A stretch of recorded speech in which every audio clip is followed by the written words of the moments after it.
psychic intellect and made you my puppet.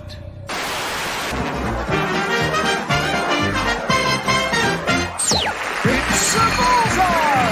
And here's your host, Jim Boyd!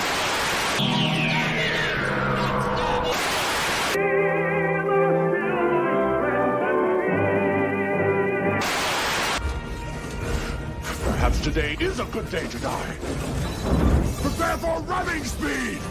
Sir, there's another starship coming in. It's the Enterprise.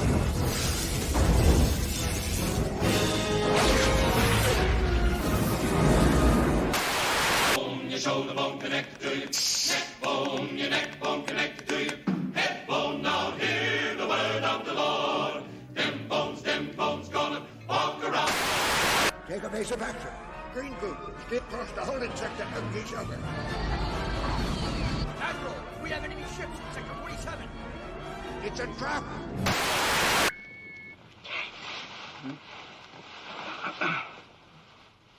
.007 Triple X. Bond, what do you think you're doing? Keeping the British end up, sir. Nobody does.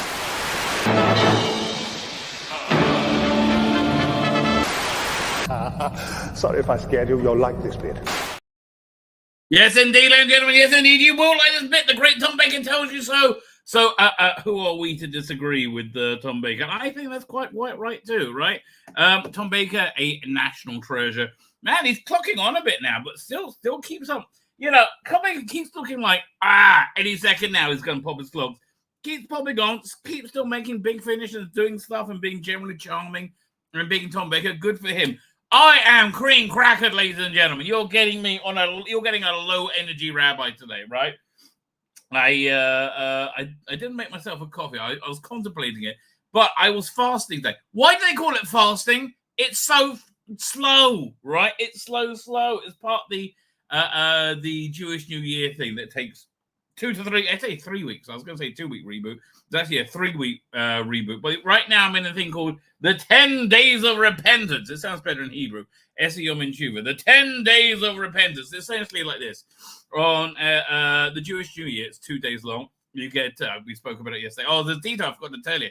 You get, it's actually judged. The world is judged, and you personally are judged for what your fate will be, or your range of fates will be for the upcoming year, because, you know, it's really dependent on what your personal choices are for what happens with this. There's not this one fate, but yeah, the general idea. And then that's sealed on the Day of Atonement, which is Saturday for us. So these are the 10 days of repentance where we try and make ourselves, you know, better people, essentially. We're trying to work out what we want to be for next year and try and start working on being that. So you have the 2 days of the Jewish New Year. Then this year we had Sabbath, making it 3 days I was off. Oh, my God. That was long, right? That was long and very draining, right? Like just intense and draining. I'm recovering from it now. And now we have a fast day. This was actually one of the easiest months. It started at about 5 to 5 and it ended at 6:37, right? That's 4:37 your time in the UK, right? So they're much harder ones. The much harder one is a Day of Atonement, which starts on Friday night. Starts at about 5-ish, I think. No, about 6-ish. I lied. Starts about 6-ish and ends at about 7-ish on Saturday. So I will not be streaming next Saturday night, given how wiped out I am right now. And I really am. Right? I'm really genuinely wiped out right now. So there's this one tradition I forgot to mention to you. That there's this thing called Tashlich that people do after the afternoon service. The morning service is the big one. Afternoon service is about 20 minutes. You have after the afternoon services, and you got like a few weeks to do it in, which is basically you go to a body of water and you say these prayers and blessings, whatever, and you're throwing your sins onto the water, right? Normally you bring bread and feed the ducks as well if you go to a pond. In fact, so much so that bringing the bread is really quite a central aspect of it now, amazingly. However, there's no real bodies of water where I live, but I have a little garden pond I put out the front of a house, very pretty, and everybody came. So in previous years, we'll put out like like drinks and snacks for people to have as they come. I printed out the little prayer thing there you're supposed to say. However, seared into my memory, right? This is one of the greatest things that ever happened to me. It really is. Okay, let me backtrack a little bit. We went on vacation one time, me and the kids, about 10, 15 years ago when the kids were young. And we went on vacation to France and Italy. Fantastic vacation. Like, I did unbelievably fantastic vacation. I actually lost weight because I was like walking around Rome so much. I just loved it. Oh, it's gorgeous, right? And we took the sleeper train from Paris to Florence. Oh, gorgeous. I mean, it was. I mean, like when we woke up in the morning, it was dawn, and we looked out the windows, and we're going through this picture postcard, these like rolling hills and street. I mean, it did beyond gorgeous, right? It was absolutely freaking gorgeous. So while we were there, right, just before we went, we saw this report in the Jerusalem Post. That's how old it is. People we used to buy newspapers, right, in the Jerusalem Post of a like a high-end kennel that you can put your dog in. They take the dog swimming and all these things. So I was like, okay, well that sounds fun. Well, we had that dog. It was called Snuggles, right? We put Snuggles. So we took Snuggles there. King Charles Spaniel, right? Really kind of sweet little dog, right? So we came back from vacation, and we noticed they hadn't posted any pictures of anything on Facebook for like a week or so. So what's doing with it? How come we haven't posted any pictures? And it turns out they lost our dog, right? How did they lose our dog, right? Because they lived in this place called where is it? Mizpeh Jericho. So, yeah, right. Yeah, Mizpeh Jericho, which is in the desert. And they take the dogs walking in the desert without leashes. Right. And our stupid dog ran off, obviously. Right. So the kids were distraught. We said, okay, let's go get another dog. Right. We said, we were sad. We were definitely sad about it. So we went back to the same breeder, and he had two brothers, right? I was like, I don't want to separate them. And then one looked just like our old dog, and one was like white and brown. So we said, let's just get two dogs. Let's get both of them, right? So that's what we did. Bit of a mistake. Now, not part of the story.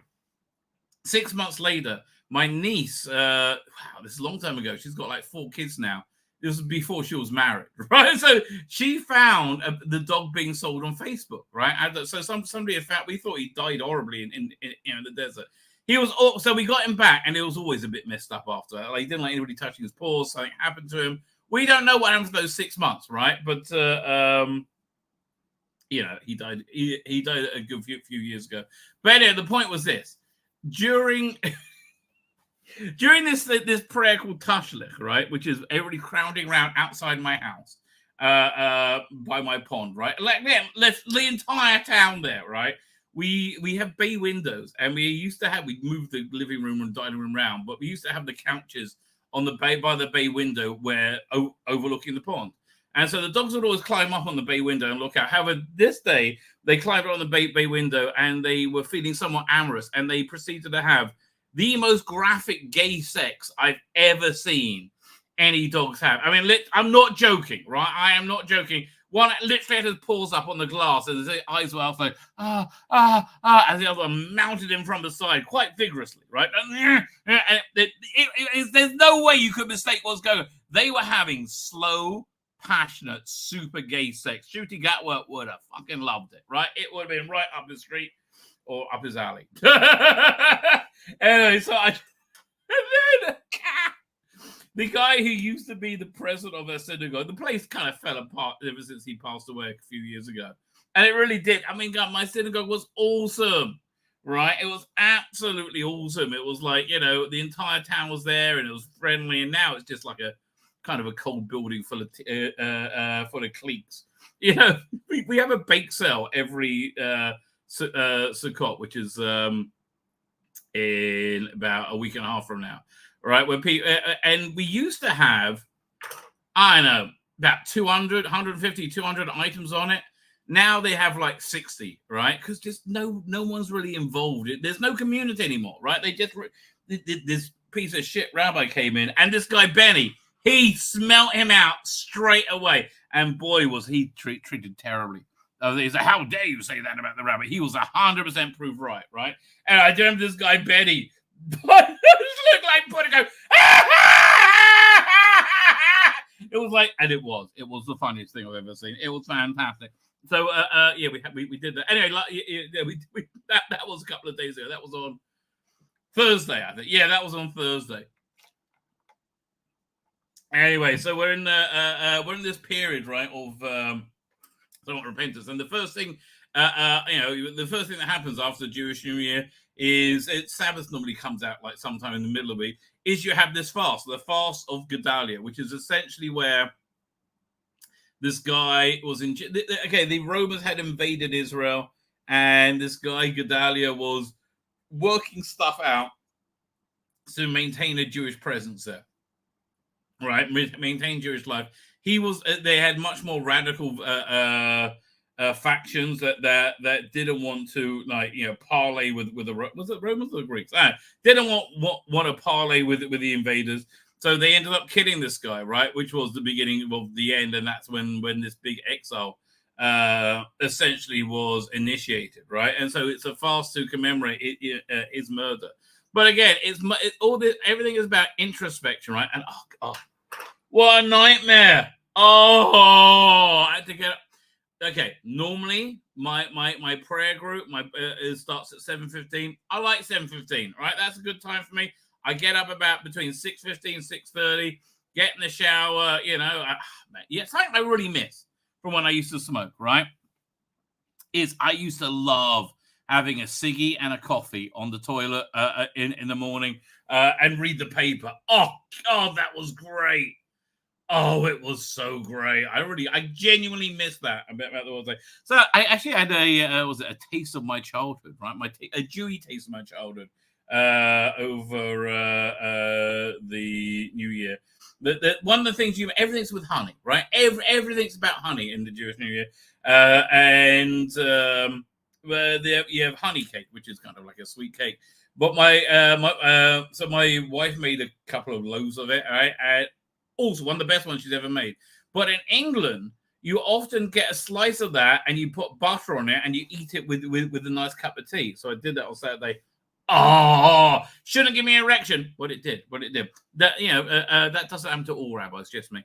So maybe I'm saying just me. I don't know. I've never done. I never taken a survey. So anyway, I finished my stream last night. I'm knackered. But you can't really go to sleep so quickly because you're all like, you're in the festival mode still, right? So I finally get sleep, but I got to get up. Prayer service was at 6:45 this morning, like half hour early. Oh, I could have. So getting up early, fasting, right? You can't have a glass of water. I would have been fine if I could have a coffee. I was just knackered, right? I was knackered beyond knackered, and I've basically been there all day. All I managed to do was a little bit of straight work, not really much, and make my thumbnail for today. And then I kind of but that took me back to 2. So then I kind of collapsed afterwards. And you know what I did? I watched Joker, Joker Folie à Deux, right? Or Joker 2, much easier to pronounce. Because I was really intrigued to see what it was like. Can it be as bad as people say? No, it's no me. Anybody's having a fit about it, they need to watch Megalopolis. I reviewed it last night. It is possibly the worst movie ever made, right? It genuinely is. I understand. Look, it's not Batman, but I don't think it's any less Batman than the Penguin TV show, which I'm like, meh, right? The Penguin TV show, I definitely find a bit meh, right? It's I get that Colin Farrell is enjoying being fat and ugly, right? Oh, it's like I've never done before. As a fat ugly boat, I feel that's somewhat cultural appreciation.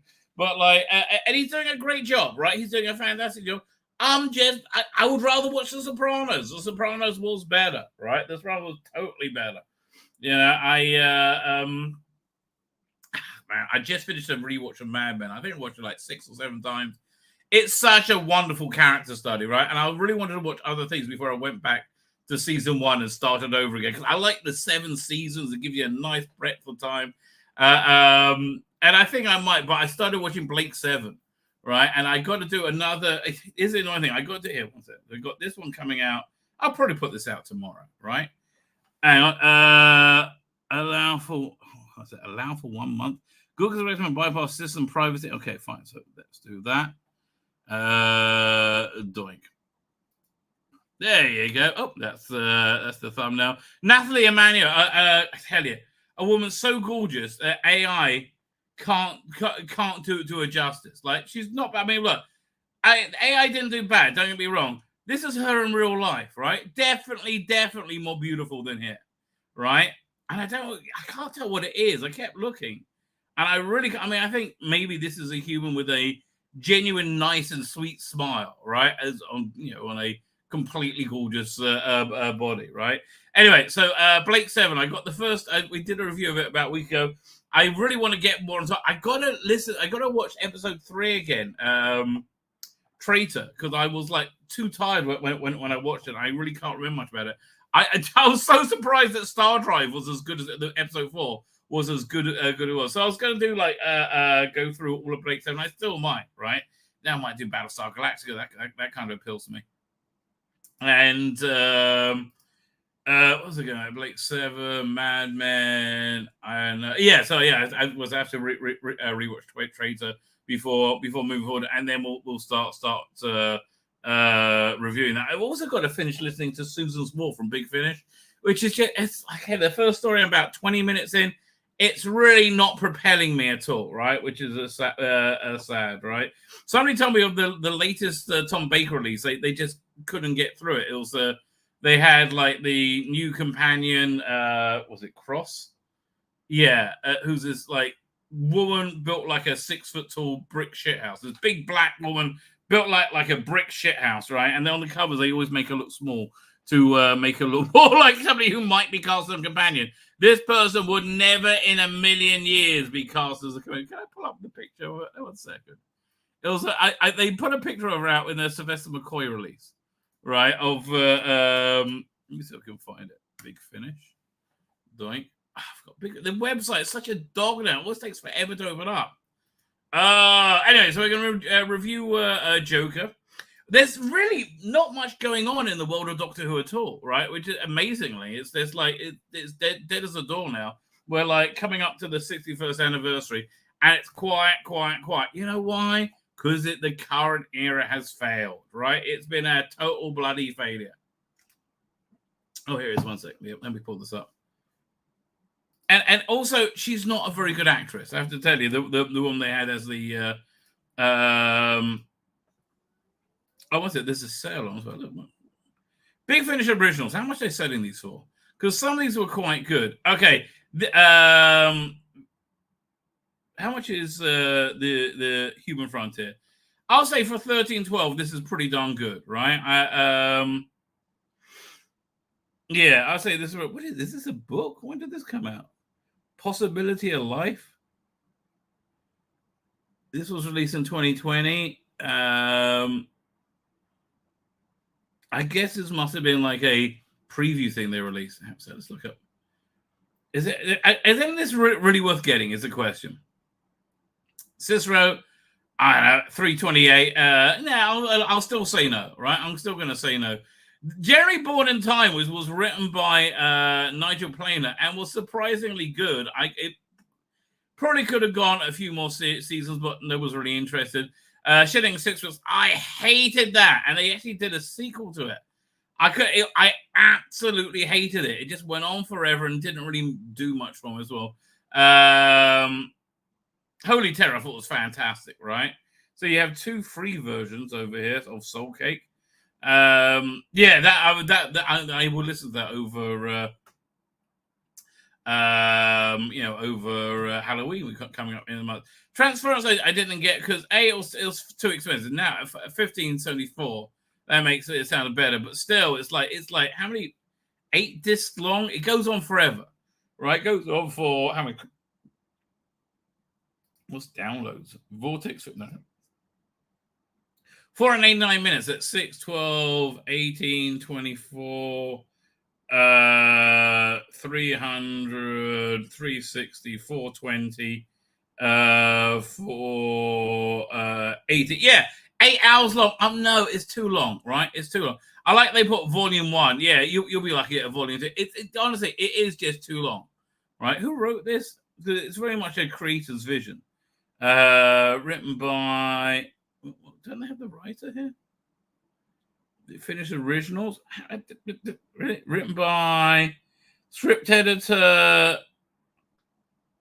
Oh, stop! No, written by Jane Slavin, Roland Moore, Andrew Smith, and John Dornick. Well, that's too many people. Look, I've never listened to it, but I really can't recommend it.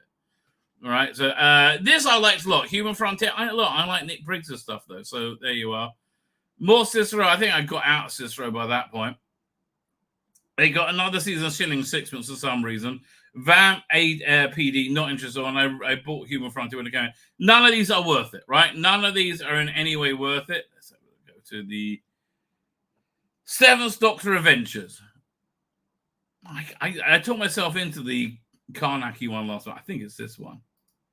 Pretty sure it's this one. Man, it's been a long time since there's been a good Seventh Doctor Adventures. Backstage. Okay, yeah, okay, fine. So, there she is, Elizabeth Crooks at the back.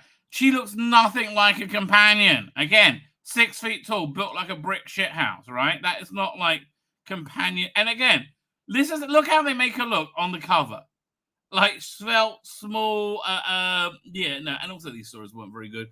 Anyway, so the latest one, someone was telling me it's got a lengthy section of her like berating the Fourth Doctor or so. I'm just like, which always happens. Like, I'm not interested. Oh, I am. They haven't announced what they're doing with this Fourth Doctor after this, have they? They got that special coming out in December, which looks pretty good. Face of the Storm. What's that one? No, okay, well, fine, the same thing. Yeah, but they haven't said what's going on with the what the 14th volume is, and then there's nothing beyond the 14th volume 2, is there? Oh no, volume 3. All right, there you go. So that means these must be recorded, right? So we have Tom Baker up until September 2025, no matter what his health may be, right? Good news. And we talked about Big Finish a lot last night. Give it a miss night. But there's really not much going on, right? In terms of Doctor Who. Like it's and I think that's very indicative of where we are with Doctor Who. There's so little interest. There's genuinely so little interest. Because they killed it. Bottom line. They killed it for like most people. I think hardcore fans not so much, right? I'm still staying with it. No, I mean, like, I don't consider anything past Capaldi Doctor Who, right? But I'm sticking with it, right? Sticking with it. Well, we got a bunch of kind of fun Doctor Who stuff to go over today. They're going to Bleeding Court is an article about why the Stephen Moffat was the ultimate showrunner, which I tend to agree with, right? I do indeed tend to agree with that. Anyway, because I'm a little bit cream crackered, I'm not sure how long this stream is going to be. I might make it an hour, might be more. I do not know. I do not know or dare to dream. Anyway, with that, ladies and gentlemen, let's get to the chat. So, 1 second. Now I've lost where I am. There you go. Doink.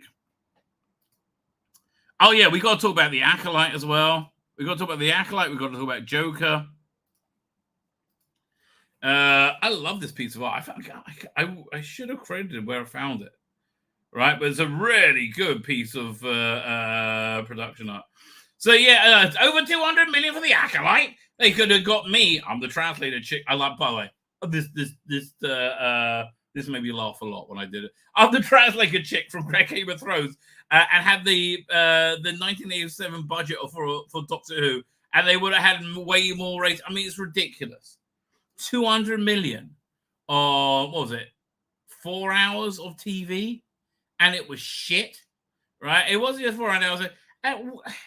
Why are you spending 200 million on 4 hours of TV, right? It's ridiculous. Like 50 million an hour. No, it's absolutely ridiculous. And it's, to tell an entertaining story, you don't need to be throwing huge sums of money at it. Again, I just find it absolutely, ridiculous.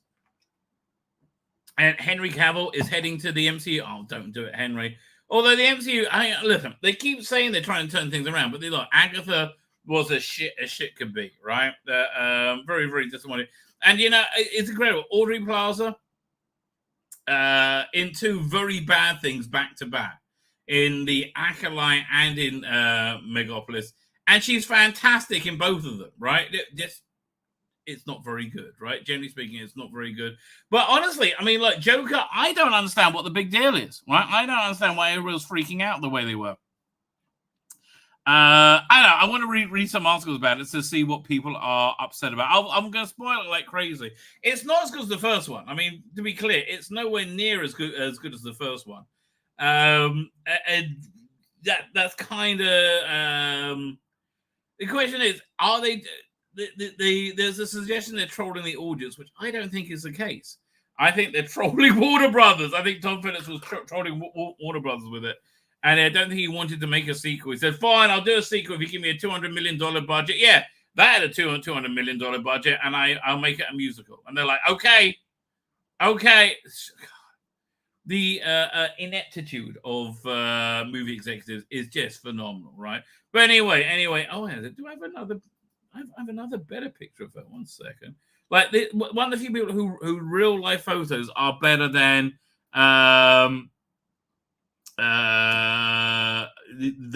their AI equivalent. Yeah, let me share this one over here. Look, doink. Oh no, wrong one. Hang on. This one over here. Doink. Right, so that's a real picture of her. And again, there she looks freaking stunning. Right, absolutely stunning. And here she's like, I know. I am somewhat captivated because she's too hot to be turned on by. Weirdly enough, right? Again, I feel like it's somehow bestiality.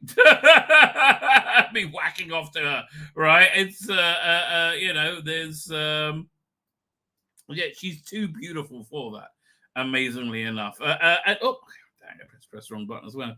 And it's I just realized it's October 6th, so tomorrow is going to be a dangerous day here in Israel. And they say they've just cancelled all flights over Iran because they think the response to their missile attack on us is coming tomorrow. I don't know. I think if they know when it's coming, it's probably not coming then. Right? That doesn't seem to be the Israeli way, right? They don't seem to be the telegraphing ahead. But it's incredible. We're literally fighting a war on 7 fronts against inhuman terrorists. And the UN says, oh, you Jews are cunts. I was like, really? Really? I'm like, thank God the whole world is facing the same issue of like, you have authoritative cunts in control who are awful and useless and lie constantly and spin that narratives. And you have, real people waking up to reality.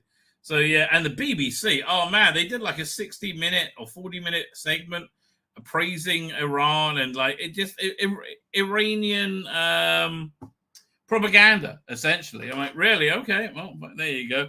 And, I want you to see the power of anti-Semitism. It overrides everything else. Queers for Palestine. Really? Yeah. The hatred of Jews is more important than anything else, even being self-destructive. And it's just kind of the way it is. It's Bizarroville, right? Me, who's been a Jew for all my life, it's just really? Really? That's a bit odd. Anyway, where are we up to? Only a start to say, thank you for joining us. Do you think we're heading to World War III? I've been saying it for 4 years? Yes, I've been saying it for literally, I think minimally 3 years. I think it's actually 4 years with what's been happening recently. Yes. Again, the only thing that's annoying me is it takes so long. Oh, just shit, I'll get off the pot already. I think if Harris is able to cheat her way to win this election, which she might be able to, I don't think she's going to, but if she's able to cheat her way to win this election, I think World War III is very shortly behind because, why not? right? Why not? Although I do like that that Israel is kind of like enjoying that that Biden and Harris are completely checked out and they have no idea what's going on and just completely detached from reality because they're just messing shit up everywhere. They are really kicking the shit out of Iran right now because Iran's greatest weapons are their proxies, and boy, are they not doing good, right? They're not doing it. So yeah, let me tell you, Iran grounds all flights over looming response from missile attack. Yeah, another tragedy and a border cop. She was 19. Yeah, let me share this with you. Ugh, it's terrible, right? Yeah, again, look. My son was. I told the story yesterday. My son in Gaza where he killed a terrorist, right? And who was trying to kill him, right, at the time. And my response was like, "You schmuck. We could all just live in peace if you stop trying to kill us, right?" It breaks my heart. Look at this girl. She's 19 years old. She's beautiful, and she was killed, 10 wounded in terror attack at the Beersheba Central Bus Station. Right? Anybody who blames Israel for the Israel-Palestinian conflict, you are just detached from reality, mate. So you're just completely detached from reality. The bottom line is this: the Arabs don't want to live next to Jews, right? That's really the bottom line. The Arabs don't want to live next to Jews. 1 second. Hang on, what's this? Just getting a missive, a communique. Is there anything I need to attend to now? Oh, sorry, no. 1 second. Dan's got a cat he's looking after. I thought it said we answer something else, but I was chatting with him. Oh, that cat's really cute. I tell you, I wish my dog wasn't so bloody crazy. We got these kittens that are like hanging out around my house, and they're so cute. And the dog every time she sees them, like ah, right. But yeah, look, I mean, these things are last strikes in Beirut target Hezbollah face surface-to-surface missiles fired at Haifa. Haifa's like a very Arab town as well. It's like it was strange. Galant said the attack didn't even scratch the Air Force. That I believe. That's the thing. The Iranian defenses are very weak, right? Man, look at this poor girl. I just think of a family, right? Again, 19 years old, right? Had a whole life in front of her, killed because she's a Jew, and that's the bottom line. And then again, you have the cunts at the UN go, "Oh, don't have a disproportionate response. A proportionate response will be torching the fucking town these terrorists came from," right? In my opinion. But anyway, what can I tell you? So are we heading to World War III? I hope so. I mean, I just think it's going to come out, not the way what one would expect. Anyway, what are we up to? That's it. So Baron M is here. Baron M is in 3D, both in was it in on Rumble and on the Twitter, YouTube. There you go. Lonnie is here. Doing Lonnie, thank you for joining us. Like, share, like, sub, Rumble, and Substack. Well, there you go. They're all good things to do, baby. They're all good things to do. Divining Dragon is here. How you doing, Divining Dragon? Thank you for joining us. Lonnie says, I found out the sheriff that shot the judge in Kentucky had just found his daughter's phone number on the judge's phone. He shot him and surrendered, saying they were going to kidnap my daughter and wife. Really? Well, there's a lot of really freaky trafficking going on, man. Did I bookmark this? Hang on, let me have a look. I think I did. If I did, I'll be able to grab the video. No. Oh, this is it. Yeah. We're not going to show the full clip because it's like 4.5 minutes long, but it's totally disturbing. Like the US government is literally sex trafficking children, right? Okay, then. Somewhat weird, but okay, then. Hang on. I mean, I'm not really okay then. So 1 second. But yeah, look, I'm actually going to show it to you going down, right? This is the CIA contractor confronted at 5 a.m. over child trafficking while ferrying young children, right? Disturbing shit, mate. Disturbing shit. There it is. You said that you were on vacation, and now you're moving this small child to the airport. I thought you were on vacation. Ma'am, I thought you were on vacation. What happened to that? Why are they wearing masks? They're wearing masks to cover their bloody faces. Do you have any comment about children that have gone missing that you've helped to escort across the country? 300,000 plus. Excuse me, is this MDM? No. We have footage here that a lot of these children don't know the sponsors that they are going to.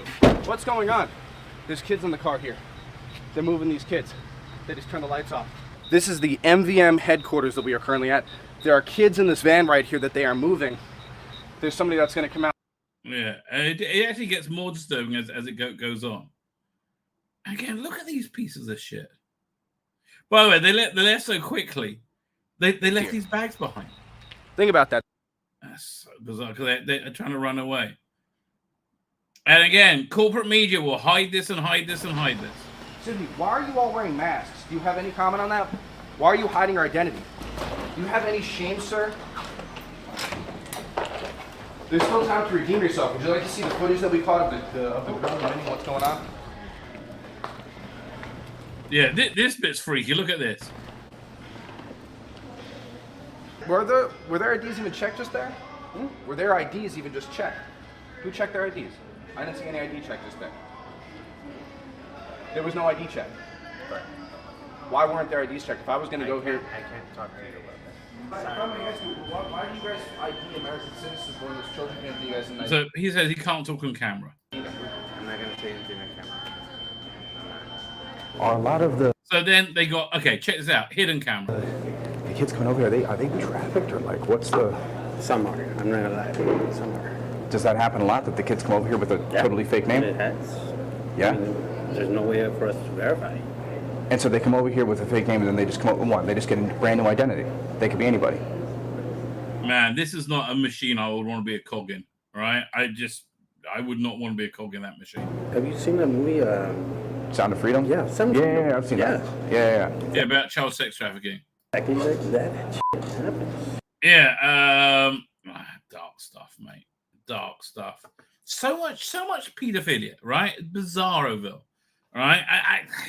Again, I'm a pretty horny guy. Never even occurred to me. Jonathan Cox is here. Jonathan Cox, thank you for joining us. He was there. Rabbi, what's the score on the Iranian missile attack? Were any? No. Oh, wait. Can I find this video? I should have bookmarked it at the time. One of the most hilarious videos I've ever seen, right? Of the one person that was killed by it was a Palestinian from Gaza who wasn't supposed to be outside of Gaza. Let me see if I can find. Oh man, what's it? Palestinian killed by Iranian missile. Let's see if it comes up. It's the most bizarre. Oh, this is it. Okay. Every time I see it, I go, no way. All right, this is cray. This is the one person who was killed. And again, this is a guy who had left Gaza illegally. Doink.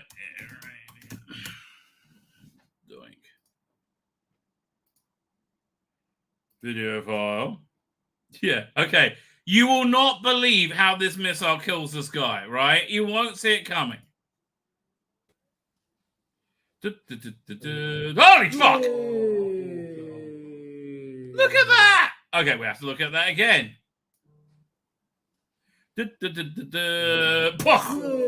Whoa! I guess it was like knocked out the sky by an Iron Dome, and then this was just falling. Like, it looks like a cartoon. Man. And if anybody says, "Oh, sweet, how can you laugh?" I'm like, dude, you laughed at Nazis being killed, right? So, same thing. Mrs. Lisa Bertelsgau, how are you doing, Mrs. Lisa Bertelsgau? How are you doing? Thank you for joining us. And there we go, whizzing through the chat now. Fly Highland is here. How you doing, Fly Highlight? Oh, and Dennis, how you doing? Amazing thumbnail. I'll be her acolyte anytime. Yeah, look, again, she's like not white. She's exactly what, you know, what the progressors want, right? But I guess I think she was just too hot. And also, she seems to have like a lot less attitude than was it Amandla, whatever her bloody name was, bloody anyone. The only thing that and the top, okay, I went for different versions of this one. This was the best one, right? But still, I think the chin is wrong somehow, right? That was the one, another version. That one actually might be better. I really couldn't tell.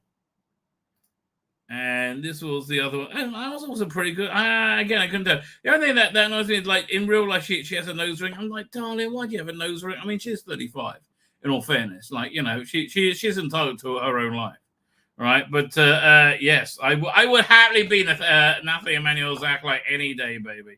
Very hot, right? Again, the only reason to see Megalopolis, right? Literally the only reason. Actually, Aubrey Price as well. No, I think, generally speaking, all the performances were very good. Just wrapped up in, you know, unintelligible bullshit, right? It really was. Just, yeah. Like, I need that rocket link. Here, one second. I'll put it in the chat. Let me find it. Doink. It's over here. Here we go. It's, I know. I mean, like, it's so crazy. There you go. SC Junk is here. SC Junk, I like your junk. AKA Steve. Yes, YouTube banned me. Why would they ban you? Just give me an alternate names. Just give me the ultimate names. Days of War.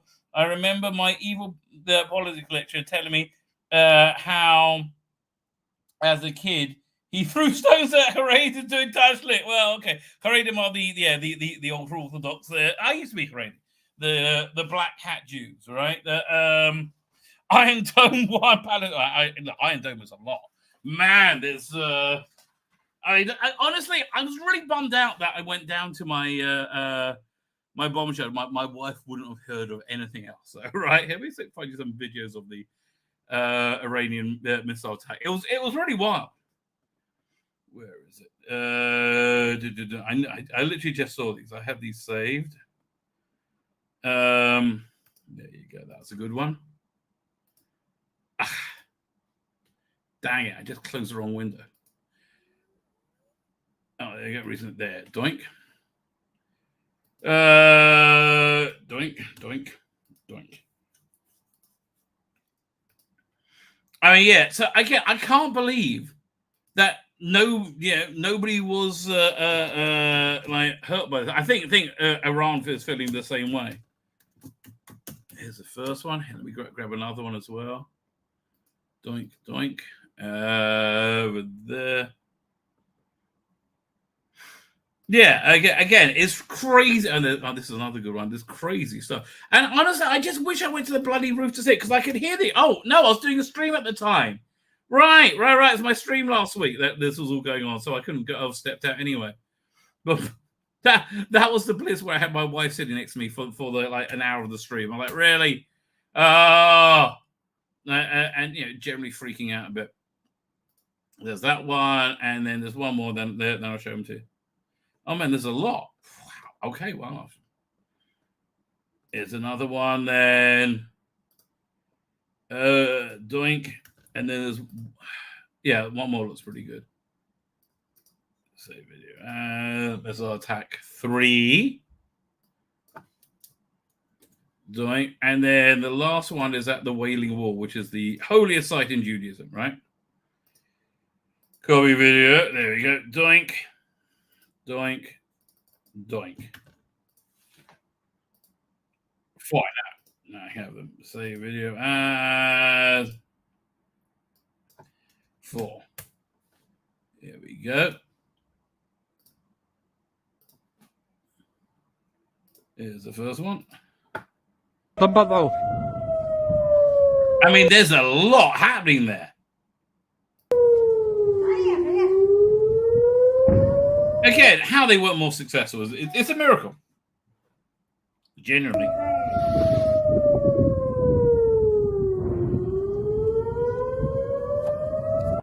So, like, a lot of the land is just nowhere, right? It's the second one. Okay, guys, we got to get off the roof. These are coming down right next to us here. That must be this. You see the coastline. They're coming down. One just about. We got to go inside. Yeah, that must be Tel Aviv. Let's look at that again. Okay, guys, we got to get off the roof. These are coming down right next to us here. Yeah, incredible. They're coming down. One just about. We got to go inside. A second. Number 3.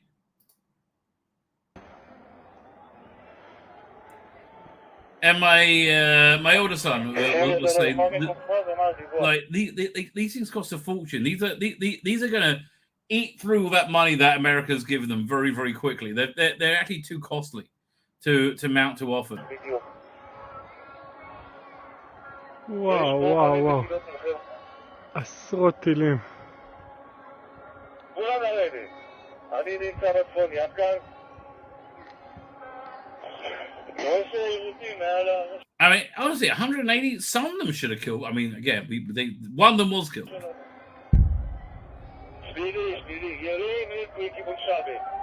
But I guess they only send the Iron Dome out to where it's the trajectory is to populated areas. But here, you just see over here, these people are on their balcony. That's exactly what I would be doing if I was allowed. See them up there?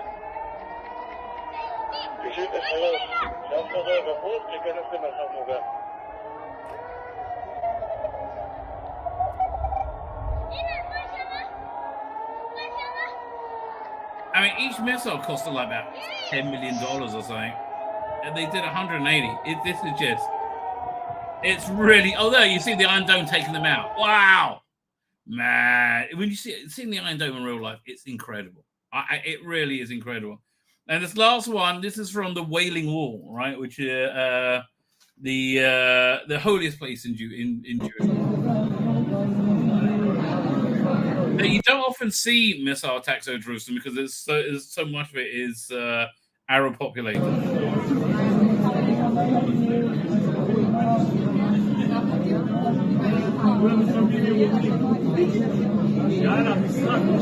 Yeah, I like seeing the flashes when they blow up mid-air.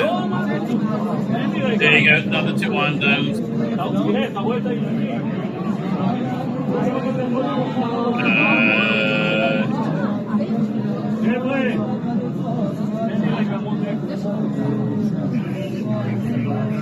But, you know, on the other side, the Lebanon campaign has been very successful, right? Very, very, very successful.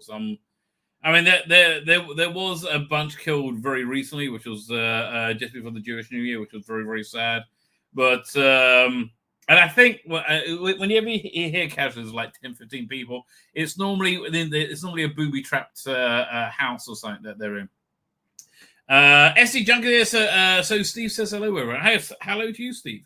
What else we got here in the chat? Everything burns. Hashtag everything burns. So you saw Joker 2. It was a good movie until the last 20 minutes. I would actually kind of defend the last 20 minutes as well. I don't understand why people are so pissed off. Right? I really genuinely don't understand why people... Let's start with that. Show me. One second. Let's pull up some Joker Folie à Deux poster. Pull up some eye candy so we can talk about it. Oh, images.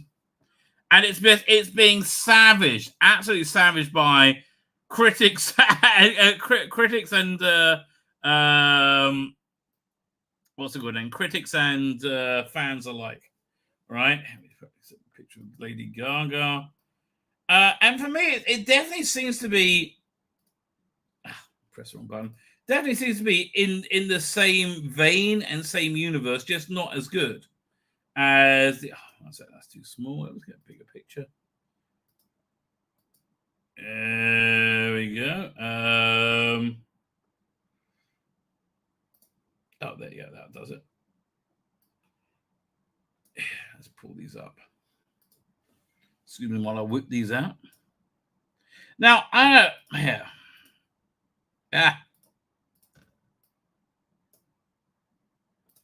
Fine. So Joker Folie à Deux. There's that one. And there. So I remember when they were making it and they said it's a musical, right? Okay, there you go. Joker Folie. I remember when they're making it and they said it was a musical. So I wasn't surprised that it didn't like shock me at all. It's not as good as the first one. The first one came out of nowhere and I felt was kind of stunning, right? It was a really stunning character. What's the word I'm looking for? Character analysis. I think that's probably the wrong word, right? It was a stunning character study of mental illness told vaguely in a Elseworlds Batman world without Batman, right? And it really wasn't. It's not the Joker, right? It's nowhere near the Joker, right? We've had many Jokers. This is not the Joker. But in the same vein, I would say Matt Reeves' Penguin isn't the Penguin, right? It's not the Joker at all. So they were. This movie has much less scope than the original. Much less scope, is smaller, and it takes you pretty much on the reverse journey of the first one. So where I think you were, people like to see Joaquin Phoenix turn into the Joker, right, and like take on that personality, that mantle.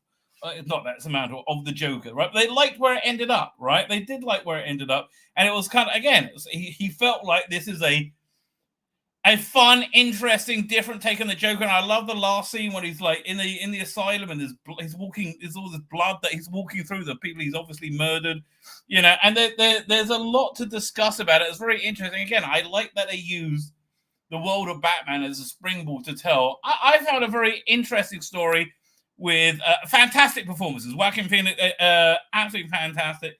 And I'll say the same carries through to this one. He gives a fantastic performance, right? He's really come together as like one of this generation's greatest actors right now. He's had, I think, Napoleon. I thought he was excellent. I think he's pretty much excellent in everything I've seen him in. But again, the scope of this movie is much smaller than the first one. It takes place essentially in the aftermath of what happened in the first one, and it's a deconstruction of the initial Joker. So people, I understand that they're attacking fans, and again, I don't know. I don't know what's really going on with that. I haven't read the stories, but I can understand them attacking fans because this is not a movie for comic book fans. Bottom line, this is, again, it's the most vaguest use of the idea of Joker, right? Which again, I find quite interesting, generally speaking. So the plot of this one is he's in an asylum in prison. And thematically very similar to the first one. You don't know which is fantasy. You don't know what is real. But so you have like the first half hour of him just being drugged up and not being fun Joker at all, right? Not being just being sad, controlled. What's his name? Fleck is his name. What's the name of the character? Joker. Let me see. Let me look at. Because that's really the what's the word? The Arthur Fleck, right? That's really the what's the word I'm looking for? The dramatic tension in this movie between Arthur Fleck and the Joker. Are they the same person? Are they not? So you have that going on. So at one point, about half hour in, maybe a little bit earlier, he meets Lady Gaga, who was in the, I think, outpatient clinic, or like the part of the asylum with less, without such heavy prison security, the non-criminal part. And meeting her brings out the Jokerness in him, right? They connect instantly. She's called Harley, right? So it really is like the this Elseworlds Joker and Harley Quinn. And again, but you don't know what's real and what isn't. They have again whenever it gets interesting, there are some exhilarating scenes in it. There's a part where I mean, he's under this insane Hannibal Lecter like security. There's a part in it where there's a fire and you know and Lady Gaga and Joaquin Phoenix go on a they go on. I don't want to spoil it, but they do something, right, which brings a lot of you know, attention to themselves. So Joaquin Phoenix ends up in like solitary confinement for like 2 or 3 weeks. So and again, very much abused, and his abuse was something that was ongoing through that first movie. And I love that the Joker persona that he developed, the insane evil Joker persona that he developed, was a reaction to this ongoing abuse. Whereas in this one, the ongoing abuse experience is mainly from the asylum guards. Main one played by Dominic Gleeson. Again, every performance in this movie is very, very, very good, right? They got this kid playing Harvey Dent in it. And again, I don't understand why why call him Harvey Dent? Like, he looks like he's 12, looks nothing like Brendan Gleeson, I should say. Looks really nothing like him whatsoever. But again, nobody looks anything like it. In fact, you had this big black inmate called Bullock, and is that supposed to?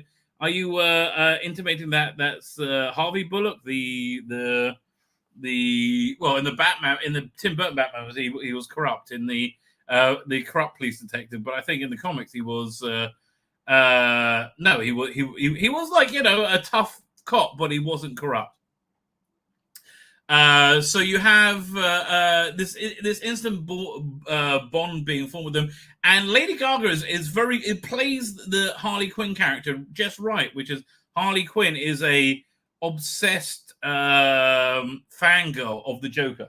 That's something I do like they deal with but they really dealt with it at the end of the first movie, the fan adulation that Joaquin Phoenix Joker got. So that's really the problem with this movie. That the first one was really a great movie and needed no sequel whatsoever, right? And this movie kind of confirms that it needed no sequel. Like, I'm okay if there is a sequel, if it actually has a point to it. But this was it seems like it was agonizingly stretched out. And I think it's basically because they had a budget of 50 million and it ended up making a billion, right?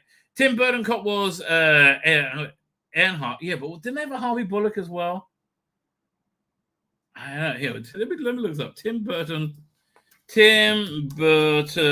Batman, Harvey Bullock. I'm sure he's in it.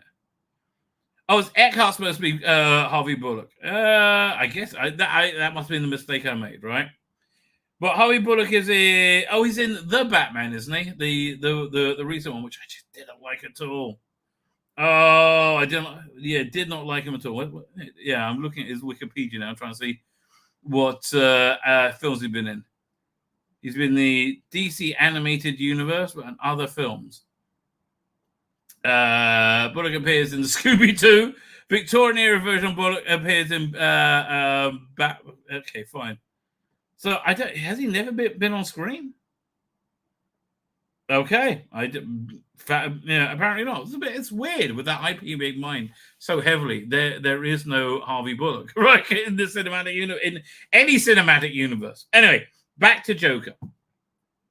So as the plot progresses, it turns into a courtroom drama, but it's always interspersed with kind of strange musical interludes. Now, the ones inside Joker's head, after Fleck's head, are generally speaking more interesting than the ones in real life when they're just kind of like weirdly singing in real life, right? They had a music soundtrack behind it, but it does derail the momentum every time it happens. So they're saying that this is a troll on fans. I don't think so. I think this is Todd Phillips trolling the Warner Brothers. That, oh, Todd, we got to make another one. Yeah, and Todd's like, what are you talking about?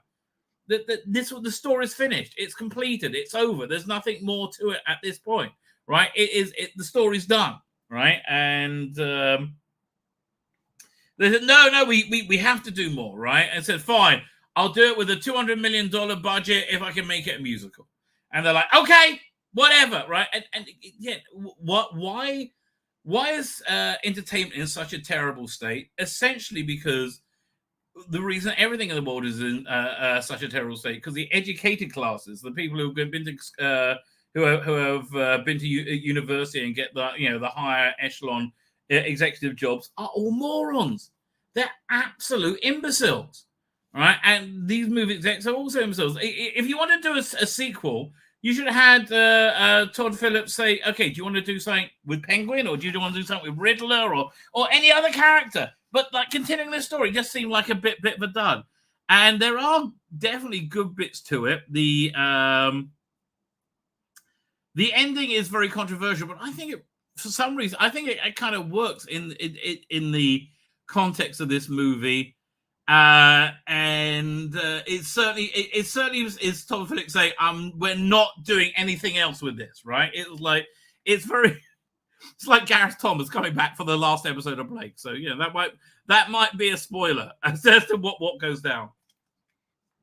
The Gaga Phoenix relationship is very, very good. So yeah, there's a scene where he's in solitary confinement and suddenly she turns up and she's there with him. He says, "Is this real?" I said, "Yeah, I got one of the guards let me in for 10 minutes," which makes it sound like she blew him to let the guard in, right? And they have a sexual relationship, and that like really awakens the Joker in him and awakens that character with him as they're going through the courtroom trial. And they're trying to prove in the courtroom trial the Joker is a disparate person from Arthur Fleck, and then his defense is trying to prove the opposite, right? And then so the ending it goes off in a unexpected direction. It might be fantasy, it might be not, but by that time we don't really care, and that's really the problem with it. We don't really care. This story has been told and it's over, right? And it was over before it started, and there wasn't anything new in this to warrant continuing the story in my mind. I mean, again, I just think Todd Phillips was like, what is wrong with you? Right? He made like these stipulations and they said, yep, okay then, we'll totally do that. So is it a recommend? For me, I'm going to say no, right? For me, I'm going to say no. I would watch it on streaming. Absolutely. I would rent it if it's cheap, like, $2.99, whatever. Right, I would rent it, and it's going to be a cheap rental because it flopped in hugely in the box office. Right, it's been a massive disaster. As of course it would be. Right, it's because there's no need for it whatsoever, and it's a musical. Right, it's essentially a weird ass musical that doesn't really explain itself, right? And again, they have Lady Gaga released a Harley Quinn album, which means like the source material really resonated with her. Yes, I don't think many other people. So yeah, it's doing very bad. It's doing very badly, and the reason it's doing badly is not because it's a bad movie. It's because it's a small art house movie that should never have been given this massive budget or been made in the first place. But yeah, it doesn't deserve the unhinged ire that it's getting, in my opinion, no. Right? In my opinion, I don't think it's anywhere near as terrible as the reputation it's got. Again, but look, let me put this in context. I recently watched and reviewed what's it called again? Is Megalopolis, right? Which was epically awful, breathtakingly awful, right? I just think looking at this story, James Gunn denies a Mr. Freeze solo movie. Well, again, they should have had Todd Phillips, do a Mr. Freeze movie rather than do a Joker movie. Let's look at the review on not Bleeding Cool. On Bounding into Comics. Share screen. Doink. A cinematic dick punch to $1 billion audience. Again, I don't think that's really fair, frankly. I think this is really organically very similar to the original. And the original had it totally detached from the Joker and Harley Quinn, right? I sincerely hope those of you reading this review don't ever hate yourself enough as much as Todd Phillips and creative minds behind the Joker hate the character they brought to life.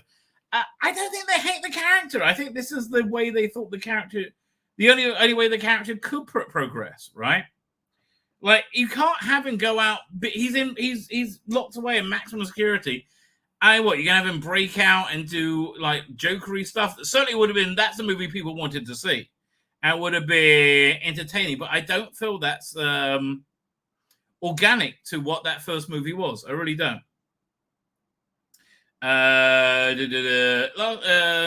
Last year, the last great year film was 2019, and one of those solidified that was a Joker. Joaquin Phoenix played the character Arthur Fleck as a poor stand-up whose life was so miserable that the only two things that put a smile on his face were his mother and his love for late night comedy. That was until one bad where he got pushed him in the direction of infamy and changed the future of Gotham. At one point in the movie, by the way, they say it's New York instead of Gotham by mistake, and it gets very, very obviously New York. Phoenix was so great in the iconic comic character life that his performance not only won him an Academy Award, well deserved, but also drew comparison to Heath Ledger's legendary Academy performance portrayal of the villain in Dark Knight. Yeah, no, it's up there, right? And people wanted to see more of that character, right? The character when he's dancing down the stairs and just being full of life and full of, again, when he's pure evil. That's the dichotomy people wanted, and the movie didn't deliver that. But I don't hate the movie for that. I think this is the artistic vision of the of Todd Phillips, and good for him, right? Good for him, frankly. So it's me, made for $70 million, and Joker was a success there, even though it grossed over $1 billion at global box office, to the point where both itself and the content built surrounding its contents could not be ignored. Yeah, oh God, the Access media wanted to bury this movie like no other, right? They hated it. So there's a theory that they deconstruct and destroy the character as a to destroy the legacy. They say, does this movie impact the first one? Well, not really, because this one's completely forgettable. It's not forgettable. There are some good scenes in it, but just as I can put this movie in its own world, I can put the first movie in its own world.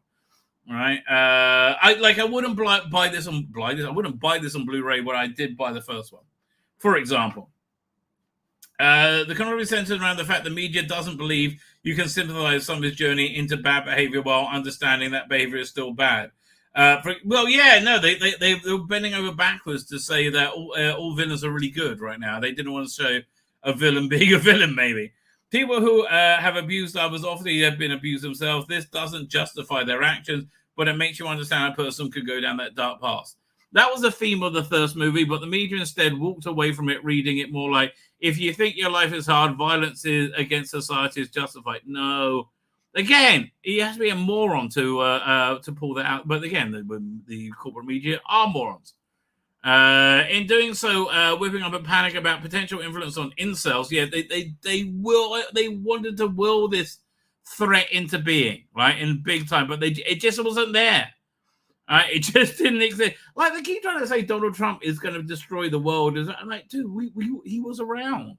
He was president for like 5 years, and things are pretty good for 4 years. And think world peace is the best economy of our lives. It wasn't that bad. Of course, none of that happened, and the film went on to be a critical and commercial success.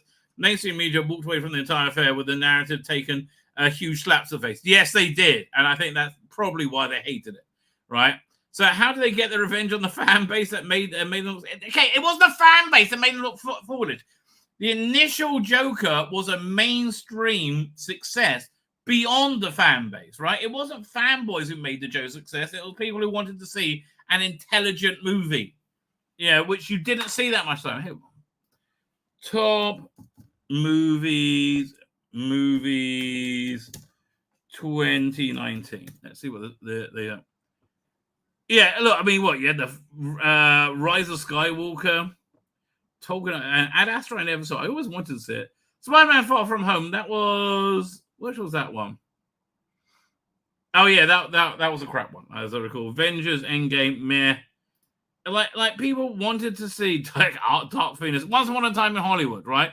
People want to see more intelligent led movies, essentially, right? That's what and that's what I did. And like, what was it connecting to? Like Captain Marvel, right? It was Terminator. Yesterday I never saw, but always kind of fun. Gemini, Men in Black, International, all these things that failed hugely, right? Rocket Man wasn't bad, from what I understand. I never saw it, right? Yeah, but yeah, you can just see that famous scene of him on the stairs dancing. That's fantastic, right? That is fantastic. Just sadly, didn't carry through to this one. Right, so all the warning signs there, it was going to be bad, was going to happen with the sequel to the 2019 smash hit. I regret to inform your fears of a sequel are nowhere near as bad as the actual production that the Joker. I don't think it was that bad, right? Taking place immediately in the aftermath of the first movie, Joker Folie à Deux, I hope I'm pronouncing that right, over to Arthur Fleck on trial for multiple. That's not open, that's about 40 minutes in. That committed during his rampage. The state is trying to decide whether he believes it. Yeah, fine. It's just what I've already said. Death penalty is on the table.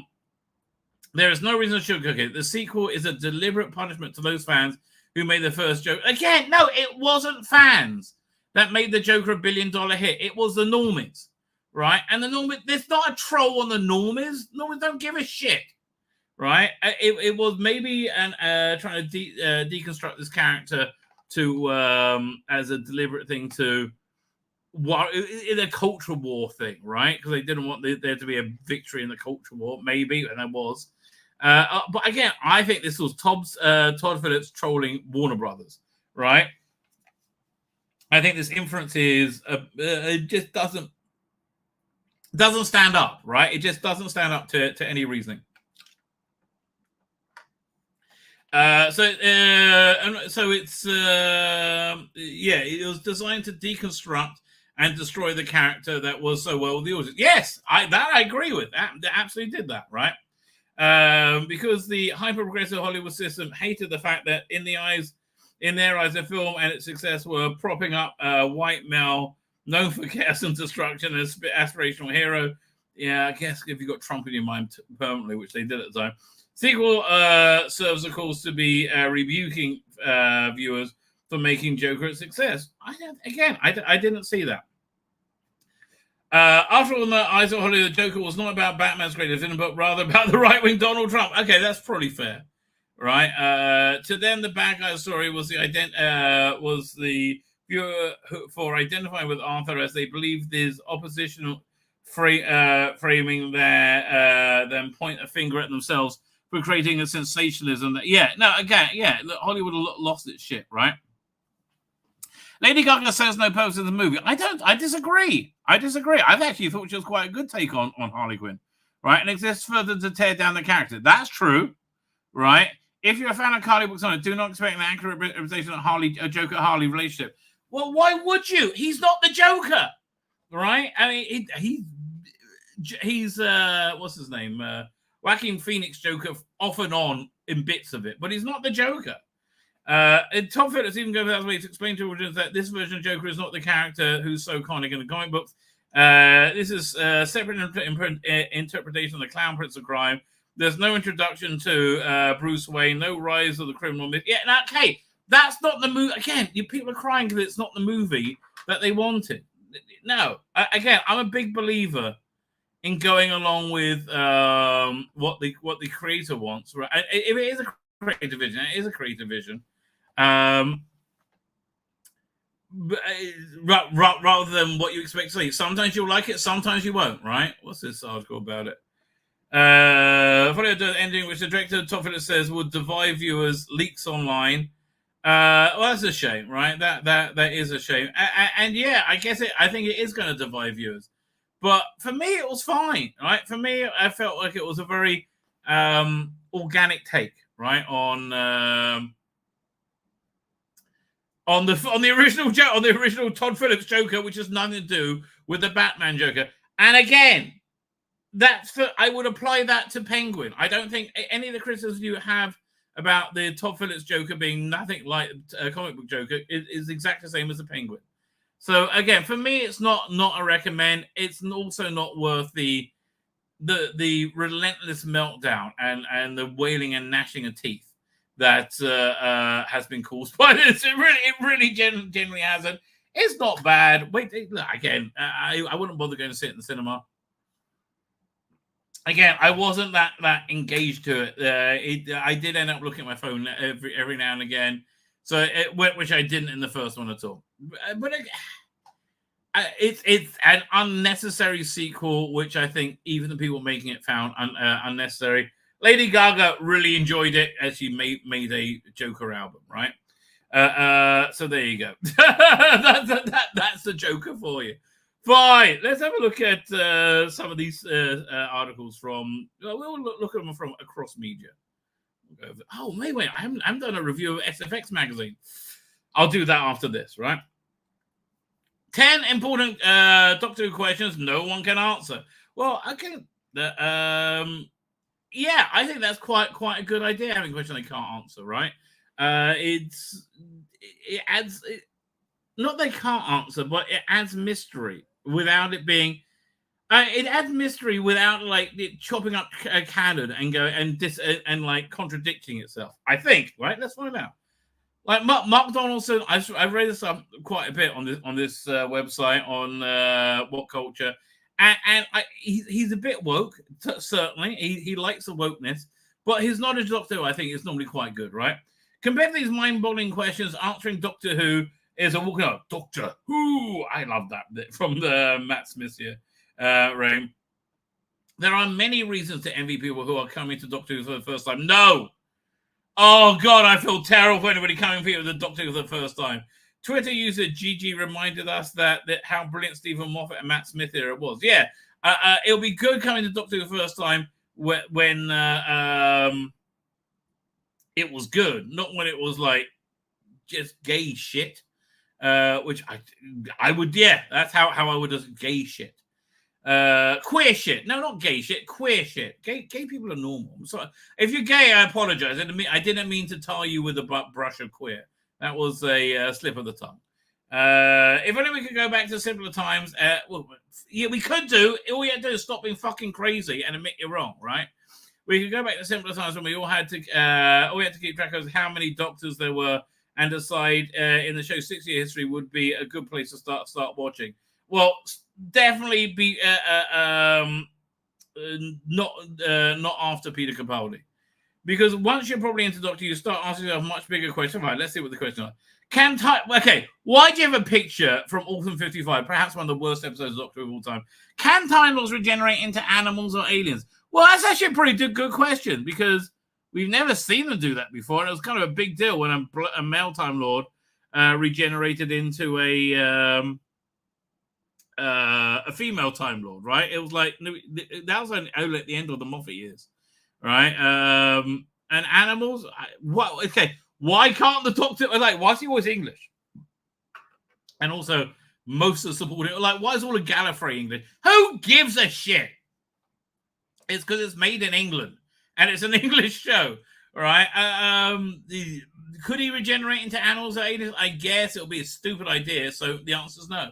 To be honest, regeneration can take up all 10 entries in the list. Well, only if you count, like, by generation. What piece of shit that was. All 10 entries in this list. How does it sometimes change clothes? Well, again, the by generation makes no sense, and the David Tennant Doctor made no sense. David Tennant too, his clothes regenerate. That was just stupid, right? Bad creative decision. How can the Doctor and Romana choose their faces? Well, I think we kind of like talked about that a lot. The idea was, as I understand it, that the more adept you are at regeneration, the more easier it is, right? And the Doctor really isn't. and that's why it's always a bit of a bit of a lucky dip, isn't it? Is that how Peter Davison describes it, right, in Castrovalva? It's a problem with regenerate. You never. What's it? Let's see if I can find that clip. Doink, doink. Yeah. Gotta find Castrovalva now. Doink. Doctor Who. That is Fifth Doctor. Oh, at least I know it's Castrovalva episode 1, right? That should be easy enough to find. Doink. Oh, so it doesn't play that codec. That's annoying. Let's try this then. Do I have another version of it? Oh, it's really annoying. Okay, I guess not then. Yeah, no, I'm not going to convert it to show that little clip, right? But most present of all, can Time Lords only regenerate into British character actors? Yes. That's mainly what we've seen, but there have been some hints of Doctor Who throughout history otherwise. For example, just before the regeneration, the Ninth Doctor speculated he could grow another head. Yeah, I know, that was just like cute writing, right? He's not going to do that, right? Have you ever seen Hitchhiker's Guide to the Galaxy? Save for Beta Books, look bad in that. I am sorry. I mean, not the movie version, the TV version. And they were so proud of that fake plastic head, that animatronic head. Could the regenerated Ninth Doctor speculate in can't even grow another head? The 11th Doctor also checked to see if he had a full set of human anatomy at the in the end of time. Again, it's just being cutesy. And then, of course, there's the Destiny of the Daleks, in which Destiny of the regenerated a small blue alien and an 8-foot goddess. Yeah, but that's kind of heavily intimated as one regeneration. So while many possibilities, we'll never get a definitive answer or whether the Doctor can regenerate into an animal or an alien. Yeah, okay. The answer is yes, he should be, but he's never going to be, right? So yeah, we're not going to get a dog-headed Doctor Who, right? Doctor Who. What was life actually like on Gallifrey? Well, I think you kind of got a good feeling for that in Deadly Assassin, right? With the Runcible, right? Look, it was basically England of the 70s, right? And now it's England. It's England, essentially. It's Cambridge or Oxford with it's like Oxbridge with the orange skies. Gallifrey has to be more than endless political scheming and studies in the academy, and yet we really see anything beyond that. Sure, the Shabugans. So what's every day like on Dr. Homeworld? What do they eat? The 12th Doctor eats soup in Hellbent. But is it meat or vegetables? What animals are grazing on all that red grass? Did the Doctor's parents grow any crops? Furthermore, again, it's not really that important, is it? Furthermore, Gallifrey is a whole planet. We only ever seen the Citadel. We've never seen what's the word? Arcadia, which looked pretty much like the Citadel. And there's the indigenous Shabugans who live a simple life on the land, but that's about it. Okay. Hilariously, it was revealed in Terence Dick's novel, The Eight Doctors, which wasn't very good. The Shabugans ran a pub underneath the Gallifreyan capital, but sadly, we've never seen the Doctor visit Shabugan Weatherspoons on the televised Doctor Who, and we're not likely to see Shooty Gatwa hit the dance on Gallifrey's hottest nightclub. I mean, honestly, I find that stuff quite interesting. I did like the Star Trek Picard final season I liked it when they investigate like the underworld of Gallifrey, right? I think that the underworld was the Star Trek, but it's like that would be interesting. But I'd rather see Doctor Who. What happened to the Thals? Makes no sense. What like are they on the same planet? Do they live on Skaro? I don't get it. Like, are they still wearing their same like robes underneath these spacesuits? What are the Daleks going to share Skaro? No, I don't think so. Remember the Thals? Doctor Who does it. The Thals fought a war A 1,000-year war with the Kaleds, which ended up being the creation of the Daleks. We meet the Thals in Terran Nation's first ever Daleks who were back in 63, which is in which the pacifist Skaro narratives were forced to take arms against their old enemies. Years later, the Third Doctor and Joe meet up with a group of Thals.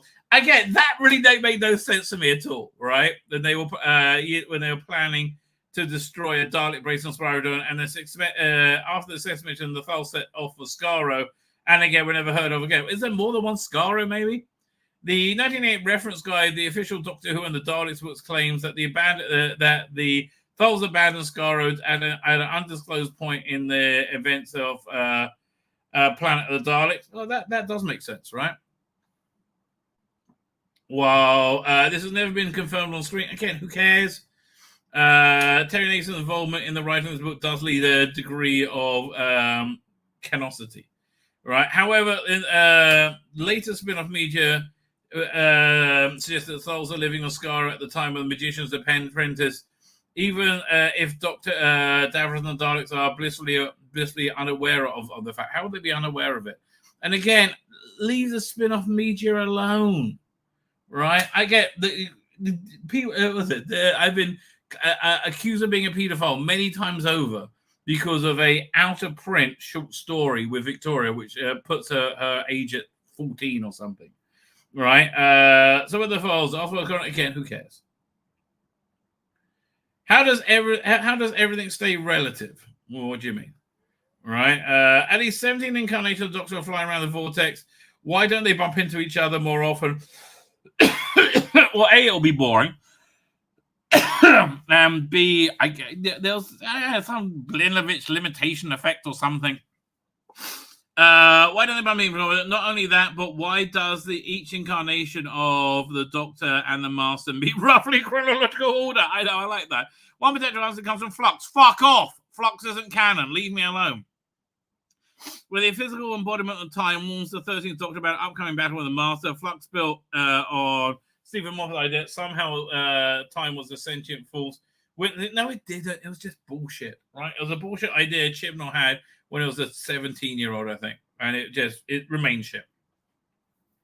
It's why River not shooting the Doctor at the late Silencio caused the fabric of time and space to break down. So is this the answer? Being more powerful than even time was keeps everything on the correct path? No. It's a bit. Yeah, I did like. There was a good comic book from Doctor Who magazine, comic strip story, where you had this the Capaldi Doctor meet the Delgado Master. Right? They do that more on like Big Finish, but. Okay, the reason why the Master always changes with the Doctor, because the Master is supposed to be a dark reflection of the Doctor, right? A black mirror of the Doctor, right? And as the Doctor changes, the Master changes. Or is it the TARDIS itself? We know the Doctor with TARDIS is self-aware, sort of. So perhaps it knows to keep the Doctor from crossing his own timeline streets. Again, a possibility. Like a car parking. Look. My wife's has got a full EV, right? And it does take control, but it won't let you crash into things. It's kind of crazy the stuff it does. The TARDIS could also be synced to. Oh, just fuck off. This is stuff you talk about with other fans when you're high, and it doesn't matter, right? What side did other villains take in the Time War? Yeah. So who got there? We got the Daleks are primarily antagonists in Time War, but again, they dealt with this a lot in on Big Finish. They had some Tars wanted to come in, but it was just the Daleks. Like the Daleks will have racial purity. They didn't want anybody else involved. They would have alliances maybe. We know that the Gelthan nesting consciousness were both affected by the devastation of the Time War, losing their homes and food sources. We also know that the aliens didn't take part. The Sontaran strategy and general style reveals the Potato Warriors were barred from becoming involved. Yeah, they had a whole box set about that. It was quite good. With William Hurt, I believe. John Hurt, not William Hurt. On the few occasions we've seen the Time War on screen, the Dalek sources over Gallifrey and the soldiers fighting in the ruins of Arcadia but the warring parties have their allies, right? Well, that's what Susan's War's really about. After all, it wasn't solely British or Americans who beat Hitler in Second World War. So which alien races again? Okay, this is fun, interesting stuff for fan fiction, all right, or spin-off media. I don't know. Where Gallifrey envoys sent to negotiate alliances and non-aggression pacts with mechanoids and Cybermen. I can see it working with mechanoids, not Cybermen. The Daleks extort and enslave benevolent races like the Sensorites, probably. You might think it was most species would side with the Time Lords, but Night Doctor. No, the whole point was they made the Time Lords be as evil as the Daleks, right? Which I quite like. How exactly did the TARDIS explode? Oh, okay. What happened? How did it explode? I can't remember now. Hopefully, this will remind me. The cliffhanger to Pandora opens was utterly thrilling, but one moment gets by on vibes alone. A lot of Matt Smith's second season gets away on vibes alone, right? A lot of his second season. Going into the Series 5 finale, we knew that the TARDIS explodes and creates cracks in time that have been pursuing the Doctor and Amy. Wasn't it exploded by the Silence? It was attacked by the Silence or something. I kind of remember that. She tries to land the TARDIS safely and abandon it because without anyone inside, the TARDIS engines will power down. No running engines, no explosion, but of course River ends up trapped inside the TARDIS and the TARDIS explodes and stars go out and cue the titles. Well, yeah, but then everything rebooted and regenerated and they rebooted the universe, right? So when the future episodes confirm that the Kavorian chapter who blew up the it was the Kavorian chapter, fine, blew up the TARDIS. This particularly saying that it was seemingly tied up. Yes, okay, fine. I thought it was, but it's just that nobody, not even Stephen Moffat, thought to reveal how it's done because it doesn't matter. Again, how does that matter to compelling storytelling? I don't think that matters. I really don't think it matters at all. So as I did, they blow. Okay. It's okay. These are really dumb questions. I hate this. They really are. John Jordan is there. How you doing, John? Thank you for joining us. And Chris Godwin is there. How you doing? Thank you. And Neville. We're late again, but we're always happy to see you, Neville. How did she blow up the and the Silence blow up the TARDIS? Who cares? I'm just annoyed by the question, frankly. Is the Doctor and Virgin? Fuck. Okay, no, and fuck off. Right? Just leave the Doctor's bloody sexuality alone, for goodness sake. The Doctor's virginity is quite complicated metaphysical. No, it's okay. Fuck off. I'm not even getting, not even reading that. Leave me alone. How much of the universe is still standing? Well, again, I don't view anything happening after Capaldi, so all of it. I think the Fluxes was a plot hole. It didn't really matter because they forgot about it almost immediately. Is there any wonder, to quote the 15th Doctor Space Race, the universe is knackered babies? Okay. God, I hate the current era. Can you kill a weeping angel? Well, that is a good. Finally, that's a good question. But again, it's something for this is for spin-off media, or they'll make a good episode. Can you kill a weeping angel? Like, the Doctor is forced to assassinate an angel, and they goes on a mission to find him, or something like that, right? Or more, who were the angels? Yeah, and again, I think Keeping the Mystery was good, but I loved at the end of Time, right? The end of Time, you had like Timothy Dalton's Rassilon, and they were. The Doctor's mother, who was intimated, and somebody else was covering their faces, indicating that they were going to become the angels somehow. And I like that, right? I like that.